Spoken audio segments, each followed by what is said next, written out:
পৃথিবীতে প্রায় 200টি দেশ আছে আর প্রতিটি দেশেরই নিজস্ব মুদ্রা রয়েছে। কিন্তু আশ্চর্যের বিষয় হলো এইসব মুদ্রার ওপরই যেন নীরবে শাসন করে একটি মাত্র মুদ্রা, তার নাম মার্কিন ডলার। তেল কেনা থেকে শুরু করে আন্তর্জাতিক বাণিজ্য, এমনকি অনেক দেশের ঋণের হিসাবও হয় এই এক মুদ্রাতেই। কিন্তু প্রশ্ন হলো, একটি দেশের মুদ্রা হয়ে ডলার কিভাবে পুরো বিশ্বের অর্থনীতিকে নিয়ন্ত্রণ করছে? ডলারের এই অসীম ক্ষমতার শুরুটা হয়েছিল আজ থেকে প্রায় 8 দশক আগে 1944 সালে। দ্বিতীয় বিশ্ব তখন প্রায় শেষের দিকে এবং ইউরোপের অর্থনীতি পুরোপুরি বিধ্বস্ত। তখন বিশ্বের 44টি দেশের প্রতিনিধিরা যুক্তরাষ্ট্রের ব্রেটন উডস শহরে মিলিত হন। সেখানে একটি যুগান্তকারী সিদ্ধান্ত হয়, এখন থেকে বিশ্বের অন্যান্য মুদ্রাগুলো সরাসরি সোনার সাথে যুক্ত থাকবে না, বরং তারা যুক্ত থাকবে মার্কিন ডলারের সাথে, আর একমাত্র ডলার যুক্ত থাকবে সোনার সাথে। অর্থাৎ কেউ চাইলে নির্দিষ্ট পরিমাণ ডলার দিয়ে আমেরিকা থেকে সোনা কিনে নিতে পারবে। যেহেতু তখন বিশ্বের সবচেয়ে বেশি সোনার মজুদ ছিল আমেরিকার কাছে, তাই সবাই বাধ্য হয়ে এই চুক্তিতে রাজি হয়ে যায়। এভাবেই বিশ্ব অর্থনীতিতে ডলারের রাজত্ব শুরু হয়। কিন্তু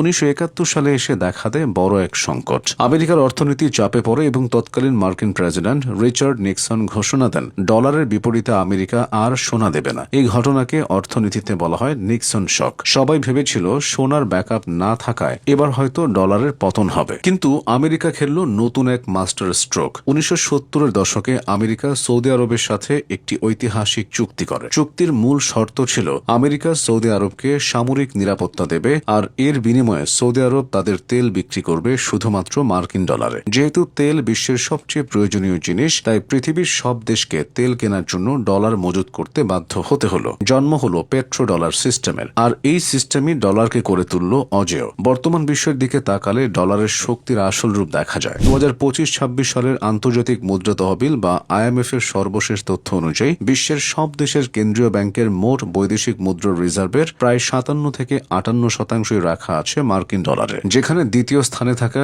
ইউরোপের মুদ্রা ইউরোর পরিমাণ মাত্র 20% কাছাকাছি। শুধু তাই নয়, bank for international settlements BIS এর তথ্য মতে বিশ্বব্যাপী বৈদেশিক মুদ্রার লেনদেনের প্রায় 89% হয় ডলারের মাধ্যমে। কেউ চীন থেকে মাল কিনুক বা ইউরোপ থেকে, আন্তর্জাতিক বাণিজ্যের মূল মাধ্যম এই ডলার। বিশ্বের সবচেয়ে বড় পেমেন্ট মেসেজিং নেটওয়ার্ক সুইফট মূলত ডলার কেন্দ্রিক। শুধু অতীত ইতিহাস নয়, ডলারের এই শক্তির পেছনে রয়েছে আমেরিকার নিজস্ব শক্তিশালী অর্থনীতি ও সামরিক বাহিনী। আমেরিকার ফাইন্যান্সিয়াল মার্কেট বিশ্বের সবচেয়ে গভীর এবং নিরাপদ। বিশ্বের বড় বড় বিনিয়োগকারীরা মনে করেন আমেরিকার সরকারি বন্ড বা ট্রেজারি হল পৃথিবীর সবচেয়ে নিরাপদ বিনিয়োগ। ডলারকে বলা হয় সেফ হ্যাভেন বা নিরাপদ আশ্রয়। যখনই পৃথিবীতে কোনো মহামারী আসে লাগে বা অর্থনৈতিক মন্দার ভয় তৈরি হয়, তখন সারা বিশ্বের বিনিয়োগকারীরা তাদের টাকা অন্যান্য জায়গা থেকে তুলে ডলারে বিনিয়োগ করতে শুরু করে, কারণ তারা বিশ্বাস করে আর যাই হোক আমেরিকা নামক রাষ্ট্রটি সহজে দেউলিয়া হবে না। মানুষের এই অবিচল বিশ্বাসই ডলারকে সবচেয়ে শক্তিশালী রাখে। সম্প্রতি ডলারাইজেশন বা ডলারের ব্যবহার কমানোর অনেক খবর শোনা যাচ্ছে। ব্রিক্সভুক্ত দেশগুলো, বিশেষ করে চীন এবং রাশিয়া, নিজেদের মুদ্রায় বাণিজ্যের চেষ্টা করছে। এছাড়া অনেকে বলছেন সৌদি আরবের সাথে পেট্রো ডলার চুক্তিরও রূপ বদলাচ্ছে। কিন্তু অর্থনীতিবিদদের মতে এত সহজে ডলারের পতন কোনোভাবেই সম্ভব নয়, কারণ ডলারের বিকল্প হিসেবে পুরো বিশ্ব চোখ বন্ধ করে বিশ্বাস করবে এমন কোনো শক্তিশালী মুদ্রা এখনো তৈরি হয়নি। চীনের ইউয়ান বা ইউরোপের ইউরো এখনো ডলারের ধারে কাছেও নেই। তাই বলা যায় অন্তত আগামী কয়েক দশক ডলারই বিশ্ব অর্থনীতির মুকুটহীন সম্রাট হয়ে থাকবে।